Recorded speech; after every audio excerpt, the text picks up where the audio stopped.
I'm an addict. My name's Roseanne. I want to start by thanking the convention committee for asking me to come here tonight and being so kind and hospitable. Not always when you go places for Narcotics Anonymous do they remember to take care of you, unfortunately, and you guys have done a really great job, and thank you for that. You even helped get my sponsor here, which I didn't know about until a couple of hours ago, which was very interesting. And you know, really warmed my heart. I know that person is really there for me, and in a lot of ways more by her actions than by what she tells me. And I think that that's true in Narcotics Anonymous. That's how we know that about each other. I was not very nervous before. I don't think about what I'm going to say. I don't have a canned pitch. If you're on the convention committee and listen to my tape, I may say nothing that I said on the tape at all, and I apologize. Your expectations are not my job to live up to. And I know that this is kind of a smaller region because every time I talk to anybody before today I would say, hi, how are you? My name's Roseanne. Oh, you're the speaker. I'm like, Jesus. I would walk by and people would say, that's the speaker. And I'm thinking, oh, I hope I really live up to this, because everybody has some kind of expectation that the Saturday night speaker, or God forbid, the one that we call the spiritual speaker, should be something a little bit more than what you would hear in a meeting in Narcotics Anonymous. And I don't know that you're going to get that, because I don't have a canned pitch. And sometimes over the years I have wished I developed one so that I could go to the bag and pull something out and lay it on you. But I don't like canned pitches when I hear them, so I really can't get behind developing them.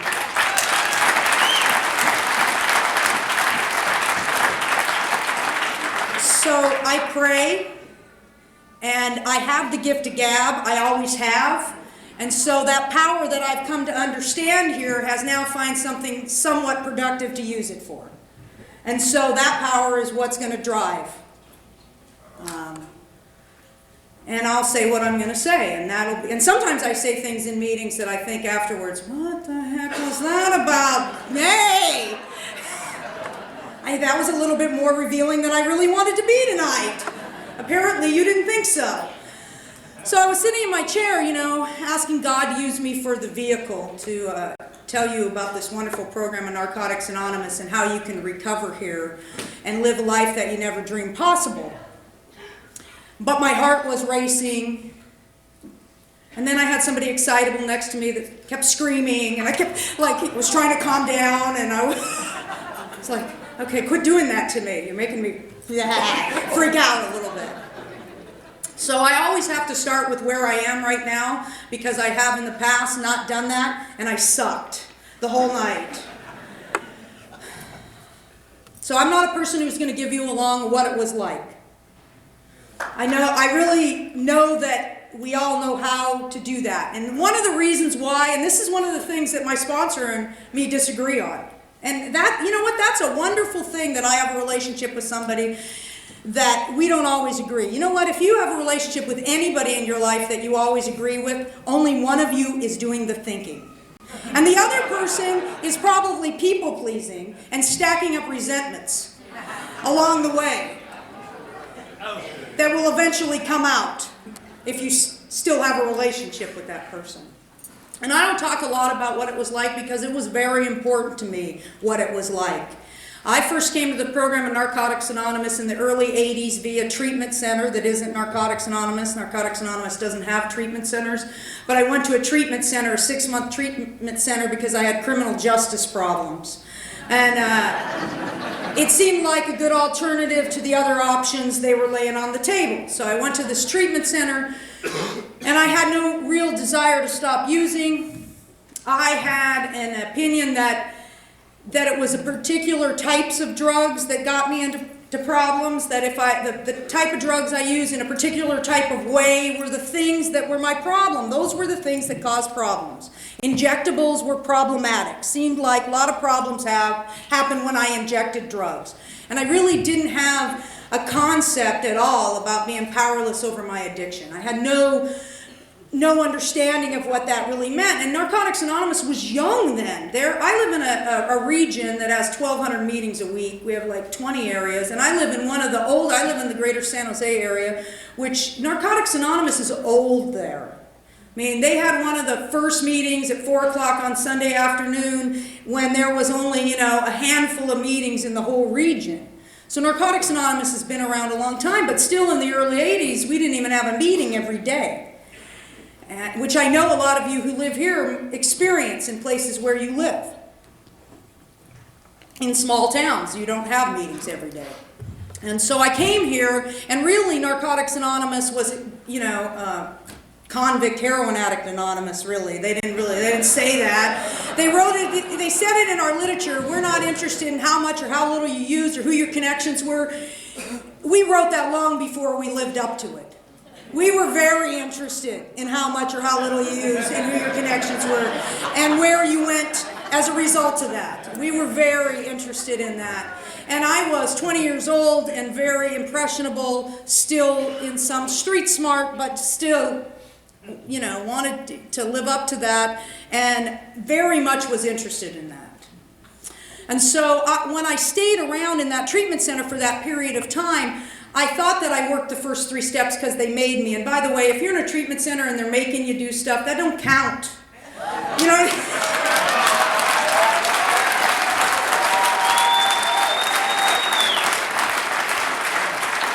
It's a good start. It's a good start. But working the steps is about your relationship with you, the step, and the sponsor. It's about your relationship with it. It isn't about my assignment for the treatment center. I'm not going to get phased so I can get a pass. That isn't, and that was my motivation around doing those assignments that they made me do in there in order to get out so I could do shit that I wasn't supposed to be doing. Because they had other silly little rules that I wasn't really willing to follow. Like, you shouldn't go to the jail and visit that guy who's still using. Why not? I love him. Don't ask me why. He lives with his mom, he has no hustle, and he likes to hit you. But I don't know. I love him. I have to have him. I must keep him.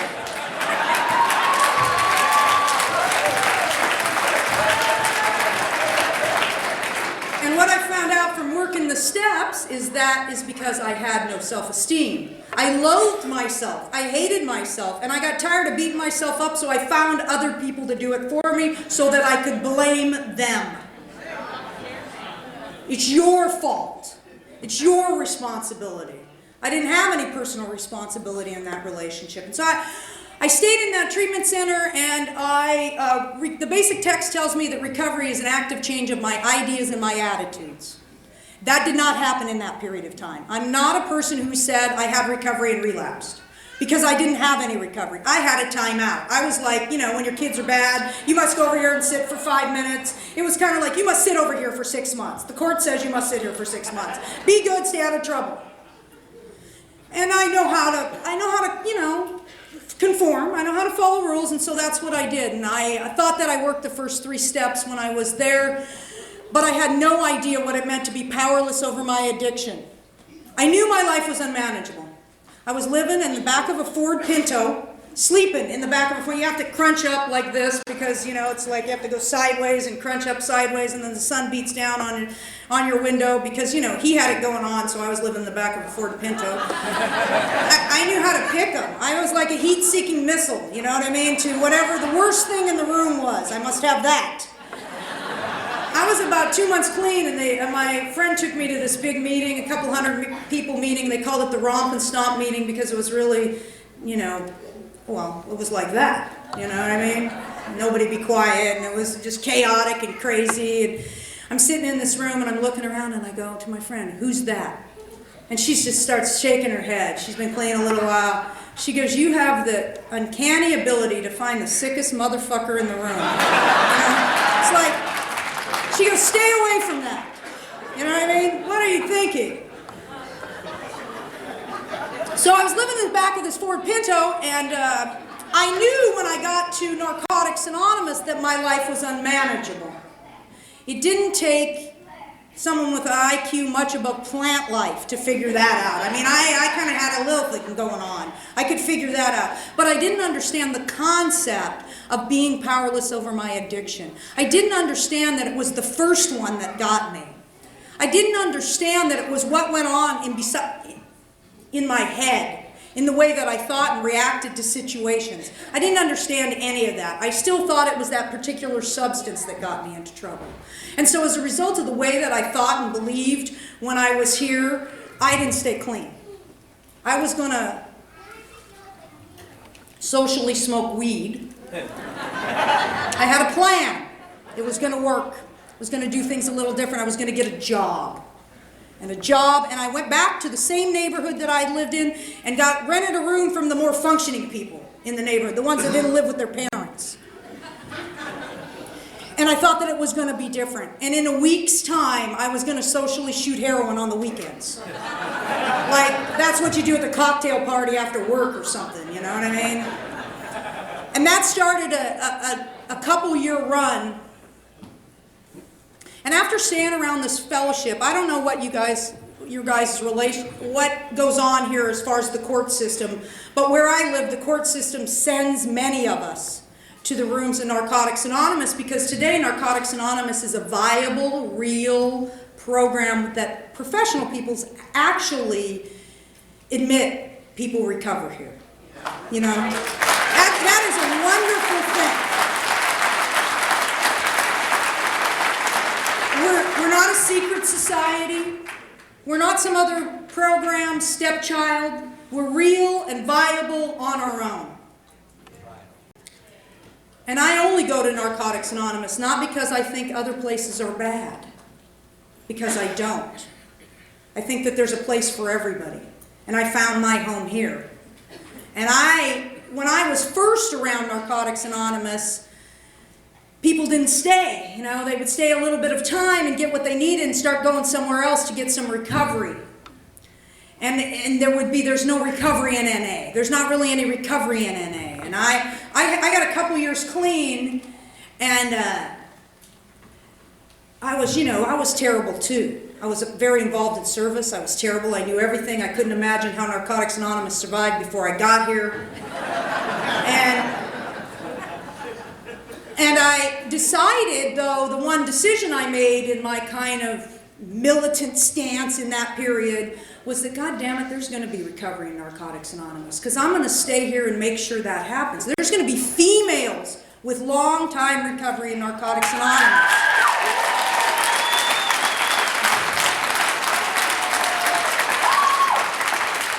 Because I'm not going to get married and have 2.5 kids and be too busy to come to meetings. Now, I have a child and I'm married, but I'm not too busy to come to meetings.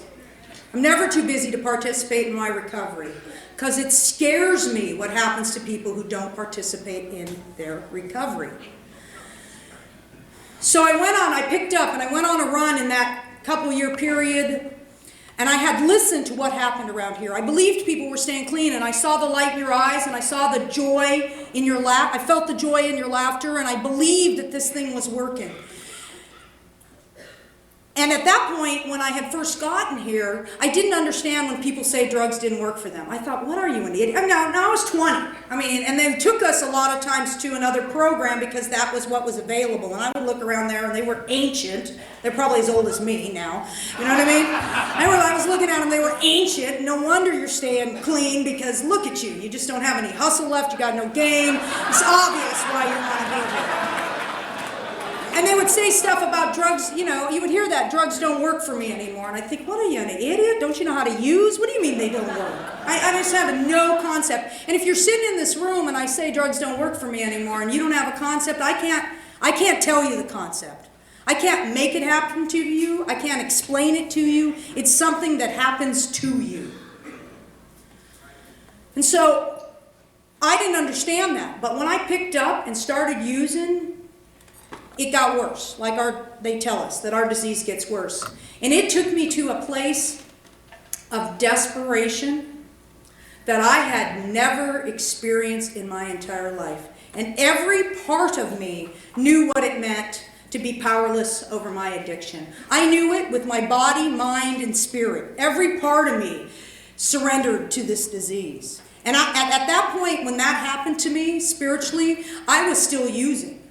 But I knew that there was nothing. I kept getting loaded and calling people in the program to try to get clean. And there was one friend of mine who I had used out there and had a couple years clean, and I would call him up and he would tell me, and he told me this the other night, and I don't even remember this. He would tell me, get a day clean and you can come stay with us. One day. I couldn't do it. Once I pick up and take something and put it in my body, I have no control over my decision-making process. It is totally and completely in charge. And I am no different than the people who picked up white key tags with 18-year clean. If I pick something up, it's exactly the same as what it is for you. I have some experience between the last time I took something, but I am close to the next drug as anyone else in this room. And I remember that. I don't forget that. Time doesn't mean shit in accordance to that. It doesn't mean anything in relationship to that. It means something in hopefully you learn some stuff. I'm not a person who will say, I know less today than when I got here. Like, what are you, a mushroom? I mean, like, how is that possible? I'm not as, I don't have the I knows as much. I don't know, I know. Like when you're trying to, talk to somebody, I know, you should work the steps if you want to. I know, but I'm not doing any of it. You know what I mean? They know a lot, but they don't do anything. I don't have quite as much as that anymore. And so I got to this place where the hole inside me was really large, and no amount of drugs filled it anymore. No combination, no amount filled it up anymore. And one of the reasons that happened for me is that when I use, I have the inability to live by my own principles. I compromise my principles for the getting and using and finding ways and means to get more. And when I started out, I had a whole list of stuff I wasn't going to do. And over the course of time of it being an active addiction, those lines kept getting crossed. Because it was either cross that line or not get some dope. Guess what? I crossed the line. And I'm a survivor type, so I don't spend time feeling bad about me. I make it your fault. The first time I stole from somebody I knew, because there was some invisible, steal from people you don't know is okay, but stealing from somebody you know is not cool. Like stealing is stealing, I don't know, but it was, that was not cool. And the first time I stole from somebody I knew, he had it coming. He was a punk anyway. I don't like that. You know what I mean? I made up something so that it would be okay with me. And every time I did that one more thing to get some drugs that was against what I believe in, not what society believes in or not what you believe in, but what I believe in, my moral fiber, I just tried to change my attitude around it. And it was so twisted up in the end that my hole was huge and drugs didn't fill it up anymore. So I found a point of desperation. It talks about we sought help through each other through desperation in Narcotics Anonymous. And I remember what that felt like. February 6, 1986, when I couldn't stop no matter how bad I wanted to stop. Sometimes I watch people come around here and not do what they're supposed to do, and then they say, when their life isn't working very well, so they're talking to you about the mess their life is, because they do that. Because a lot of us think this is the talk program. This is I'm going to abduct you and talk at you for hours and hours, and somehow that's going to make shit better. Well, occasionally it makes it a little better, but if not followed up by some action, it's not going to make it better for very long.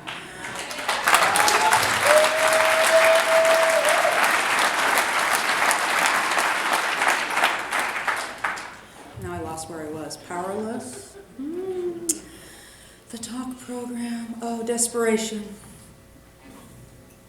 So I totally lost I was making a point, but that's all right. It's gone. God's driving. Huh? Oh, well, yeah, I remember that part. I'm not totally a mushroom head, honey. That was the last thing I said. It was coming from somewhere else. Sometimes it ties together well. Other times it goes poof. Bye-bye. That's all right.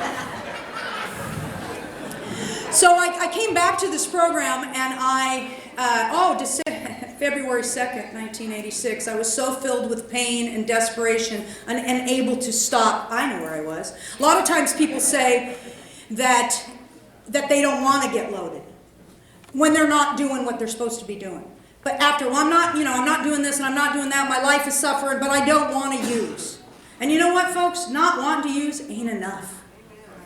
It ain't enough. It won't keep you clean. It's a start. It's the foundation that we have to start from. It's absolutely the point that you got to get perfectly right if you want to recover. You got to not take nothing no matter what. And no matter what, you got to not take nothing. But it's just the starting point. And I know that the desire to not use will not keep me clean.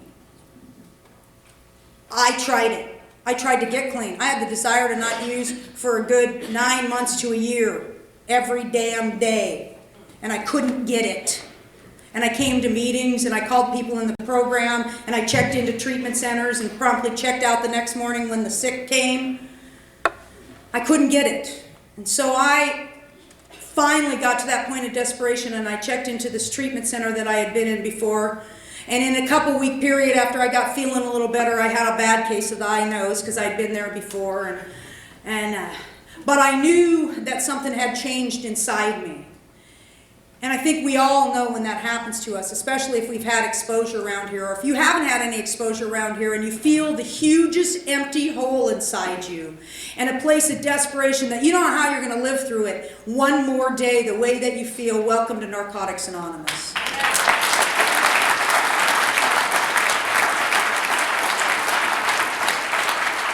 We will show you.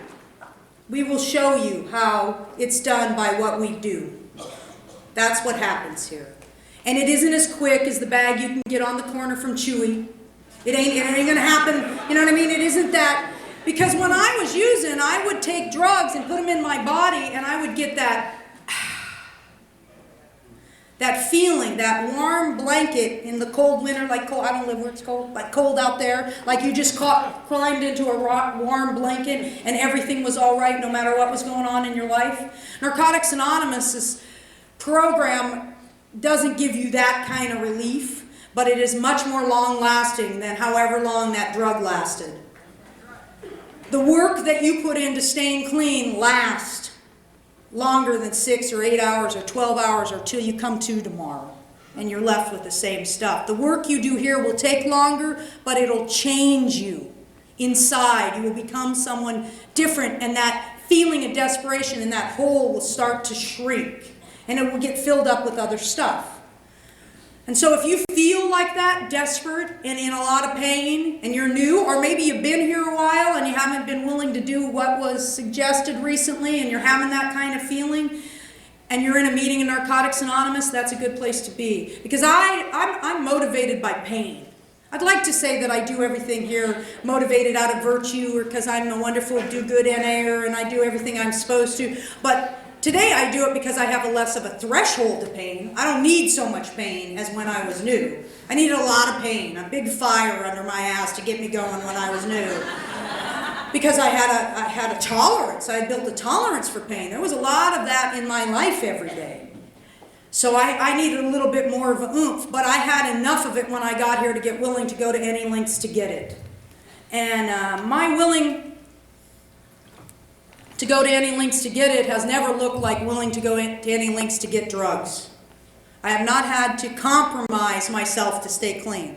Not that I haven't compromised myself while being clean. Let's get this exactly right. I have definitely compromised myself or compromised my principles by making bad decisions in Narcotics Anonymous. But I haven't had to compromise it to stay clean. You know, the wonderful thing about this program, and I was thinking about it recently, is that we talk a lot about the principles of the program. And I'm just starting to understand that. Maybe I'm a little slow on some fronts. But I'm starting to understand the principles that my decisions in my life today, at work, in my personal life, in my relationships with people, if I just match them up to the principles, like, okay, I need to make a decision about this thing at work, would that be honest or would that not be honest? Would that go against any of my principles? If I line them up to that, my decision-making process is pretty simple. It's only when I try to justify and rationalize something that ain't very cool that I get messed up. That's when I have problems. So when I got to this program, I was filled with such desperation that I was willing to go to any lengths to get it. And you guys taught me what any lengths to get it were. By example, by what you were doing here. You know, people who regularly go to meetings are in the habit of regularly going to meetings. And if you don't regularly go to meetings, you don't find out what happens to people who don't regularly go to meetings. You know, I don't have a thought process of, do I want to go? I go. I don't ever think about what I want to do. Because I'm juvenile in nature. Now, any of you have kids, get them to brush their teeth every day. I mean, your teeth will damn fall out if you don't take care of your teeth. They will hurt, you'll have lots of problems, but try to convince your 7-year-old that they should brush their teeth 2 and 3 times a day and see how much, I don't want to. I don't care if you want to. And I was very much like that. And luckily for me, I got clean in a place that they weren't that nice about stuff. You know, they weren't really, and it wasn't like I was a soft, squishy newcomer who needed to be coddled. I was a jail, prostitute, heroin addict. I needed coddling? No, I needed a slap upside the head. Sit down. Shut up. I knew they liked me. They talked to me. They were nice to me, but they told me to behave. Sit in the front of the meeting. Take the cotton out of your ears and stick it in your mouth. We don't want to hear what you have to say.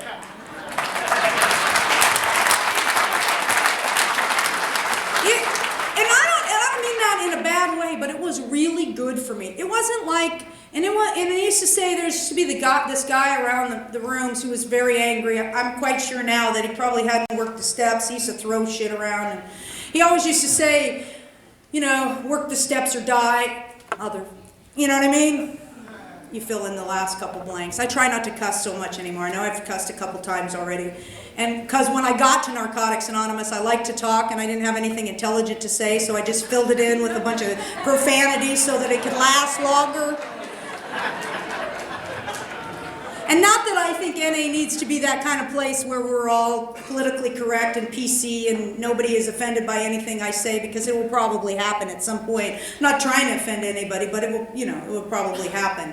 I remember one time I was sharing at this Christmas Narathon in my area, and this is really about a little story about my sponsor, but apparently I have the ability to push people's buttons occasionally. And I was sharing at this Narathon, and we were in a place where we were way overcrowded, and there was a couple hundred people in this room that was really too small, and this guy from my area who's been clean, you know, a long time, his name's George P., and he's ancient, you know, he's 87 years old or something, and if you see him anywhere, you usually see him with young chicks because he likes them around him. I'm sure he can't do anything with them anymore, but he likes them around him. So, and George will always help an addict who still suffers. I love him.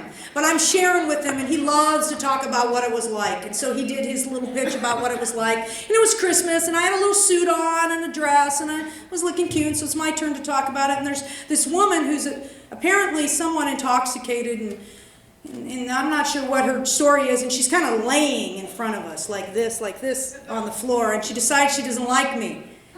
And she starts heckling me in the, fuck you, bitch. And, you know what I mean? I was like, oh my, you know. And the secretary, you know, when weird stuff like that happens in Narcotics Anonymous, we don't always know what to do. You know what I mean? A couple of people yelled something from over there, shut up, you know what I mean? Like that's gonna work, you know what I mean? And I tried at one point saying, well, you want to do this? You know what I mean? Sure! I was like, oh, okay, we're not letting that happen. You're not getting up. That didn't work very good. You're not getting up here. And I had that whole kind of feeling I had going on times 100 when I was sitting in that chair, that fight or flight feeling, because she kept cussing at me. But she's laying on the floor on her side, like this. I could have kicked all her teeth out in one whack. I was thinking, she is not very smart either. You know what I mean? Because this could be really ugly, but all I could think about is if she gets back up, I'll be rolling around on the floor in my dress in front of the Narcotics Anonymous Fellowship in my area on Christmas. And I was quite sure kicking her in the mouth probably wasn't a good idea, but it was there. It was there. So I have that kind of scared look, but I'm tough. I'm tough. I'm a little tough, like my sponsor surprised me tonight coming here. And she said to me afterwards, they were asking her, how will she react? And she said, she probably won't show much emotion. But you were at a loss for words for a while, so that was really quite amazing, you know? It's kind of like...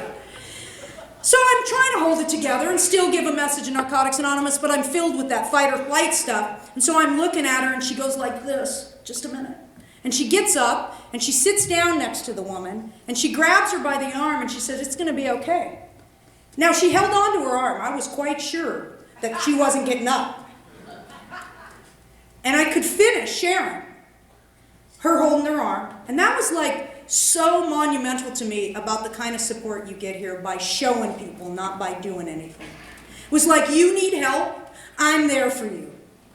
Here, I'll sit next to Nutwad, who's drunk and out of her mind, and calling you every kind of bitch motherfucker, you know what I mean? Every little bit, you know, like outbursts like she has Tourette's or something, but she didn't. Fucking bitch, you know? So, and I'll hold on to the crazy chick's arm for you while you finish sharing. And that so warmed my heart, because the other thing is I know my sponsor's not afraid to fight, so it wasn't like, you know what I mean, if it really came down to it, you know what I mean, she'd be there for you, so there was some level of that street shit still in there for me, you know what I mean? Like, when you're doing crime and you know you got somebody in the car with you who'll go, you know, like that's why I did it mostly with dudes, no offense women, but you suckers ran most of the time. So, and there were some dudes, including that guy I called my old man, who I wouldn't take anywhere. I would take his friends first because he was useless. I would sit in the car and go, oh, shit, you're getting busted. God damn it. Damn it, they were on you. I couldn't do anything. Yes, you could have. Get out, fight, do something. So I'm quite sure that, you know, that whenever I share, everybody doesn't always like what I have to say. And everybody doesn't always like me. And that's okay. What's more important today is that when I lay down at night, I like me.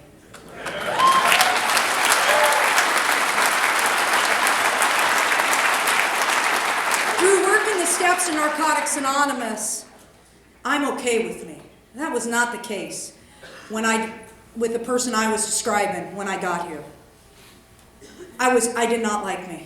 You took away the drugs, not you, like nobody took them away from me, like, you know what I mean? But the drugs weren't there anymore and I was left with me. And I couldn't stand me. And so I was quite sure that I was going to have to embrace this program and do everything that you suggested in order to get okay. And I didn't want to be in pain anymore, and so I was willing to pick up the tools. Not picking up the tools around here is like being dope sick and having some dope over there on the table and being too damn lazy to get up and go get it. You know, it's like, why would you do that to yourself? So, working this program has been one of those things that I've been willing to do because I'm afraid of the disease of addiction. I'm so afraid of what it does to us, and I've been here long enough to watch what it does to us. To go to many funerals and to watch what happens if you don't embrace this program. So I got involved in Narcotics Anonymous. I started going to meetings. I got a sponsor. I'm on my third sponsor, and the only reason why I have ever gotten rid of a sponsor in Narcotics Anonymous is because they stopped going to meetings and working the program.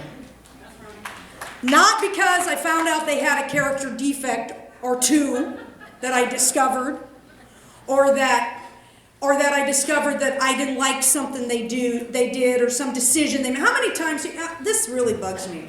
Somebody will go, I fired my sponsor. I'll be like, was I getting paid? What the hell, did I miss that whole interview process of firing and hiring? And I just don't get that. Sometimes relationships, I understand, don't work out. You know what I mean? I understand that sometimes they don't work out. But I haven't ever not had a sponsor because I didn't agree with something they did. If that was true, we wouldn't get along very good.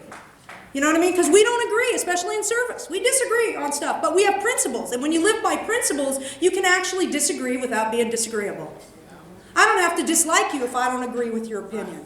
Your opinion is totally valid and good for us. A good thing that we don't all agree. Can you imagine if everybody was like me? Wouldn't be good. Would not be a good place. It wouldn't be good if everybody was like you. it wouldn't be good. Because the newcomer coming in here needs to relate to whoever they need to relate to. And I don't get to decide who that is. I think a power greater than myself decides who it is. I think a power greater than myself brought me here tonight. When I was asked to share this at this convention, and they told me that it was February 6th, 7th, and 8th, and I said, what day? And they said, the 7th. And I said, that's my recovery anniversary. Now, we call it birthdays where I live, and I'm really trying hard to have an anniversary, because I know it's like more correct. And call it a medallion, not a chip, but I'm having a hard time. It's kind of like that language you learn when you, all those years, it's kind of hard to make the transition. And I knew that I was supposed to be here for some reason, and I don't know what it is exactly. I've been dedicated to Narcotics Anonymous because it saved my life. And working the steps are the thing that changed me internally, from the outside. Not like, I remember once being in new recovery and, you know, I was really hard then. I mean, I'm still kind of hard, but then I was really hard. And so one of my friends wanted to dress me up to take me to a dance and dress me up in a pink dress and did my hair and, you know, and took me to the dance, and I still felt like a piece of crap. So you can dress it up with a pretty bow, but until you change from the inside out through that process called working the 12 steps and figuring out what makes you tick and what's the exact nature of your wrongs and what your character defects are, and having God remove those character defects, which for me has meant that they come in balance. Nothing has miraculously left the room except for the obsession to take something. That left when I prayed to that power greater than myself. And I'm afraid of an obsession to take something, so I'm willing to do whatever it takes to not have an obsession. Now, that doesn't mean that I don't have a thought, or, gee, it might be nice, or maybe I should, or I had one a few months ago. It was about a month and a half, where I was having some problems, and I was feeling really bad about what was going on that day, and I was sitting in the car waiting for my kid at the bus stop, and I had one of those moments, and I call this the dope fiend anthem. Fuck it. You know, it's that kind of thing that we do where we make a decision to fail, where we empower ourselves to throw in the towel. It's like, I made the decision. Fuck it. We cry it out with like conviction. It's a familiar feeling for me. I don't have it as often, but I had it my whole life. And I had one of those moments with, fuck it, it's too hard. It's too hard. This is too hard. I don't want to do this. I think I'll just shoot heroin. And I'm sitting in the car, I had to wait for my kid. She's a little late. The bus is a little late coming. And I have that, I'm entertaining that thought for a little, because they come. I don't care how long you're clean. It comes. It doesn't mean it's not because I'm not going to meetings and I'm going to meetings, I'm working steps, I'm doing service, I have a sponsor, I have sponsees, I got the package. I got it all going on, but one day the disease just pops up and says, you know what, we don't like what's going on and we want to change the way we feel and we want to throw in the towel.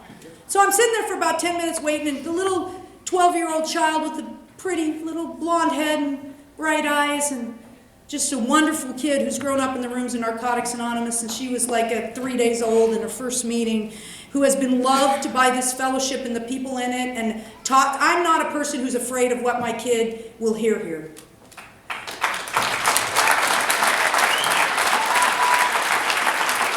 It ain't anything she doesn't hear or see somewhere else. And I don't go to meetings that have long drug logs meetings, but people talk about stuff, and occasionally people say things really inappropriate that I think, oh my God, my kid just heard that. But you know what? Meetings in Narcotics Anonymous are not for kids. But I've taken her here, and she's this wonderful child who's so balanced and loved and has grown up here, and I am so grateful to the people in my life who have done that with me. And she gets off the bus, and I look at her, and I think, oh, you can't take no dope. You know what I mean? For that little moment, 2 minutes, I'm staying clean for her. And then, for the next couple minutes, I'm thinking about running. I travel for business, so I'm thinking, when's my next business trip? Then I can call home for 3 minutes, and I have to deal with my life not at all. And then a little bit of time passes, and then I'm like, sit on your hands and go to the meeting tonight. And get up in the meeting and tell on yourself. Because no matter how long you've been clean, when you keep it a secret, when your disease says, shh, don't tell anybody. You're 17 years clean. You're a pillar of Narcotics Anonymous. You can't let anybody know you're thinking about shooting heroin. That'll make you look bad. Like I look really good sometime or something. I don't know. So I went to the meeting that night and I got up and talked about how I was feeling. And you know what? When we talk about it's a we program. It's when I share with you. I don't hold it in here by myself. And somehow that miraculous thing called a higher power happens in our rooms through you to me. All of a sudden, I feel different after I leave the meeting. Although there was a little reaction from some of the people who are newer, that like I got a call from one of my sponsees who someone heard what I said at the meeting. I heard what you said at the meeting. Are you all right? And I laugh, because what we hear here doesn't stay here. And if you think it does, we need to talk after the meeting. Because it doesn't. So anything you're not willing to have somebody repeat, don't say it in a meeting. Take it to your sponsor, your support group, people that you know won't repeat your stuff. They're here. Some of us are not there yet. Some of us aren't there yet. Some of us can't live our own lives because we're too damn bored with what's going on. So we must be involved in your life and what's going on with you. And the drama. I love the drama. I had two calls today from my little drama queen, you know what I mean? Somebody I sponsor who has like 6 years clean, who other people were unwilling to sponsor successfully, and I had to talk to like 3 and 4 times every day anyway, so finally I said, well, damn it, I'm going to sponsor you, so at least I can tell you to go right after you're going on and on and on. Driving me crazy. I wasn't exactly warm and fuzzy and easy when I got here, and somebody was willing to talk to me. Sometimes I think we get a little bit too high standards around sponsorship around here. I know when I was looking for my last sponsor, when I first came here, I wanted somebody who did this stuff and who was willing to talk to me. And that wouldn't tell my stuff. That was about it. And after I'd been here, I must have been about, 11 or 12 when my last sponsor quit doing this altogether, and I was looking for a sponsor, and I had developed, I wanted a sponsor who had a sponsor who had a sponsor at NA, who only went to Narcotics Anonymous, who worked all the steps, did serve. I had this list like this long, and I was having a hard time filling the list, and I live in a place where we are old. There's a bunch, my home group, the Willow Glen home group, which meets on Tuesday and Friday at 6 o'clock in San Jose, which is the best home group in the whole world, in my opinion. And you should think that about your home group too. And if you don't think that about your home group, get involved in your home group and make it the best place in the world. So that's what I feel about my home group. In my home group, there are a lot of people with time and a lot of women with time. And having a birthday of 18 years, picking up my medallion on Tuesday is going to be no big deal comparative to what goes on there regularly. And I am so grateful for that. I feel very blessed to have that because I have been active in that group, in creating an environment that people with time want to come there. And some people with time, you can't make them come anyway because they're too damn busy and too important to keep coming around to the very thing that saved their life. That's true. And I can say that because I have some time. You know what I mean? I can say that. That's true in my area. Sometimes they get too busy, and especially sometimes the women around here. We get involved in other stuff, and we forget to come here to help the women who need to stop hanging out with the dudes. I didn't know how to not hang out with the dudes, quite frankly. I told you that's where I wanted to be where the drugs were and who was willing to do crime, and that was the boys. And I hung out with the fellas because I could manipulate them easier, quite frankly, and we could maybe work out some kind of exchange that worked out a little easier if I really needed to. And so when I got here, I hung out with the guys, and you know what? God works through whatever He has. I really believe that. But sometimes around here, after you've been around here a little while, I will watch people do something. I was sitting next to some people at a meeting one night, and there was a newcomer, and she was very cute, and she was flirting with all the guys and doing that stuff we do when we're, sometimes I still do it. But I wasn't doing it that night, And she was really flamboyantly doing it, and some of the people sitting next to me were doing that. Will you look at that? You know what I mean? Because she put on 75 pounds and can't catch, and you're pissed off at her because she's cute. I'm not sure what's going on with you. And I said, maybe you should get up and give her a hug and give her your phone number, instead of sitting there in your chair looking down your nose.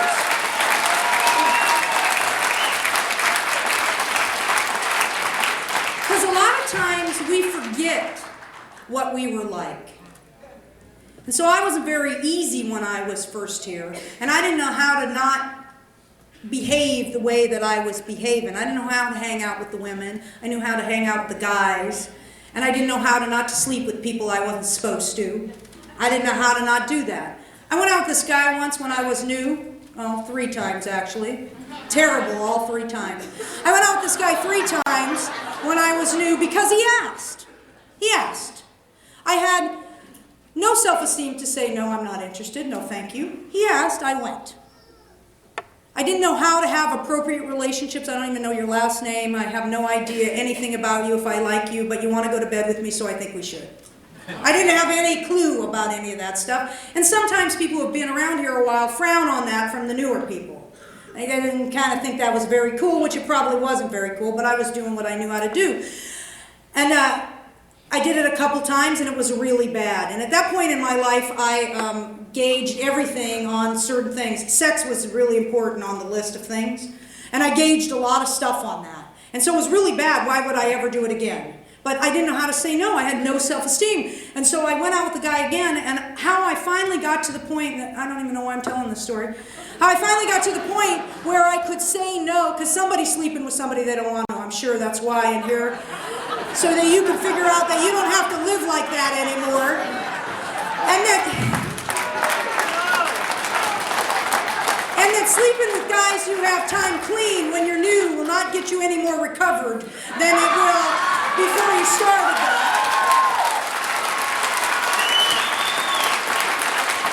And you're not gonna, wake up out of that, even if it's screaming sex, and feel better about yourself, maybe for the time you're doing it, but it ain't gonna get you where you need to go.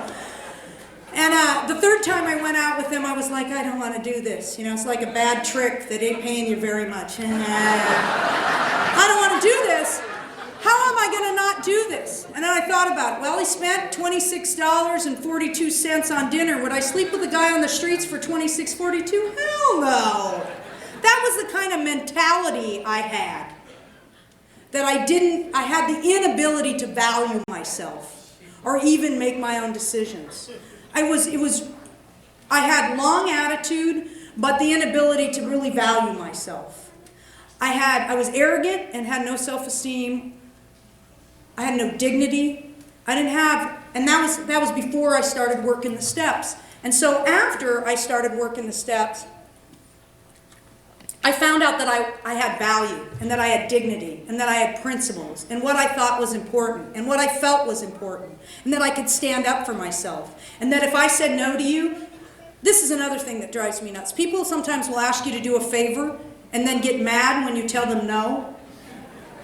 Didn't you ask me to do something? Why are you mad at me because I told you no? Sometimes no is an okay answer around here. You hear it in Narcotics Anonymous. I never say no to NA. Sometimes I say no. We have to have a whole conversation about the number of sponsees I have, because I have a hard time saying no, and I've been on like this no new sponsee moratorium for 2 years, and you know what, sometimes they just hound you and hound you and hound you, and then I give in, and then I get in trouble from my sponsors, like, I told you no more, you have like 14. What are you going to do for 14 people? I have some time next Tuesday at, let me see, you can call me, be at 4:45, but if you're later than 5:50, we'll be gone. So no to people sometimes is the appropriate response.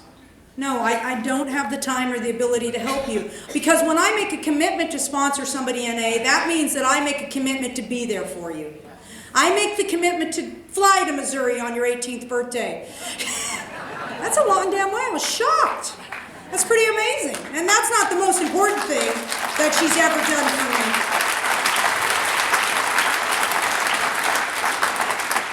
When I'm totally insane and have left the regional service committee meeting with the resentment that I want to hit somebody over a blunt object, and I call on the way home and go, you know, resentment is that kind of thing that will totally kill you here. Resentment is stronger than love, quite frankly. If you have unfinished business with somebody in this room, you have a resentment, I bet you know where they are right now. Think about it. You may be surrounded by people that you love. I will be in a room this size. I will not know where my husband is because I don't have to watch him anymore. I'm not paranoid. Where is he? Was he talking to? Talk to whoever you want. But if I have a resentment against somebody, as soon as they walk in, it's like, there they are. Look at them. I'm tied to them like with a steel cord. And then I lay down at night and think about them.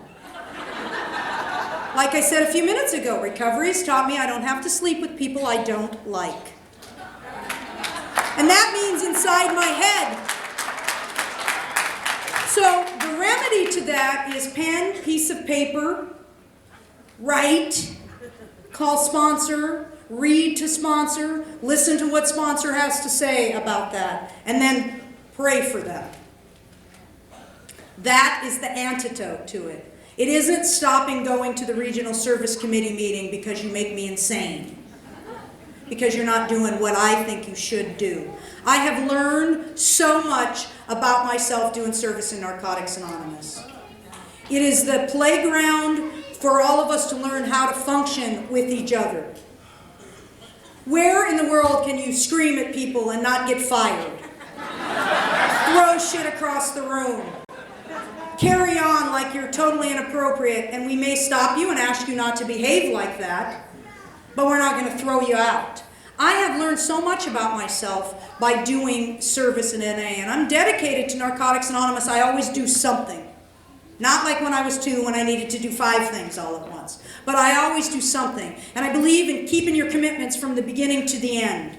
Into staying in that commitment. Not, oh, I'm going to quit this commitment because some bright shiny object is over there and looks more fun. Or, as some people think, going up the service ladder, which is actually down. The most important service you can do is what you do at your group, but not to negate the other stuff. Everything is important, and we all kind of find our niche. And my criteria, I'm on the end of a 5-year service commitment that I've been in for a long time, and my criteria for people say, what are you going to do next? I said, I don't think about what I'm going to do next. I'm not driving. I'm not in charge. I'm not planning out my... some people plan out what they're going to do so they can do this, so they can be there when the election is for that, so they can... What are my criteria for service when there is a need is, am I willing? Do I have the time and resources? If the answer to all 3 of those questions is yes, then I could do that. If the answer to one of those questions is no, then the answer would be no. No, I can't do that. But I always do something, because I can never give back what NA has given to me.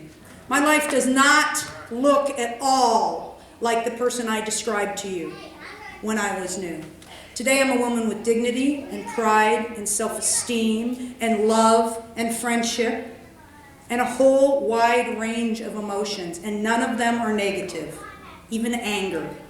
It's just negative if I scream at you and call you names or tell other people nasty shit about you or hit you. That would be negative. But to be mad about something is not negative. I hear people say it all the time. Oh, I didn't like that negative emotion. Well, if you're going to call it negative, you're probably going to like it a lot less than if you just go with the flow. I feel around here. And I was not a woman like that when I got here at all. And you guys showed me, by showing me the principles and the program around here to work in order to do that, how to be a person like that.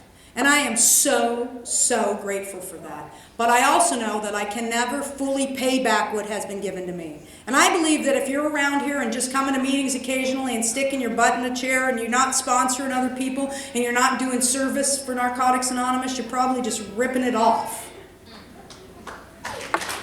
That's a little, there's a few of you, fuck that, I don't like that. For me, I'd be stealing. I have to give back, because one of the things, the spiritual thing that happens, selfless service is the spiritual antidote to self-centeredness.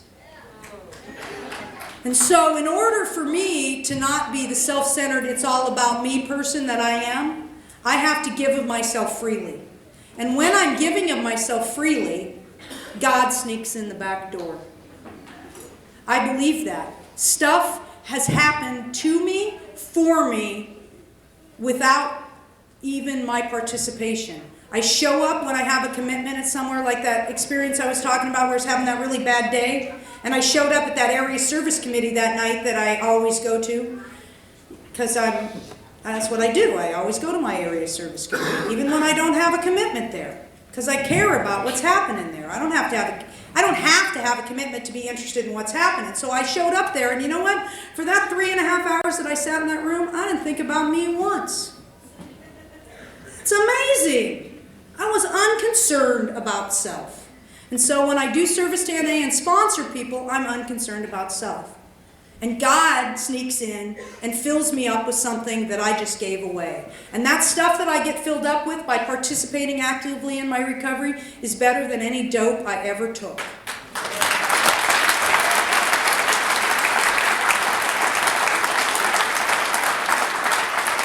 And I am eternally grateful to Narcotics Anonymous. Thank you for letting me share.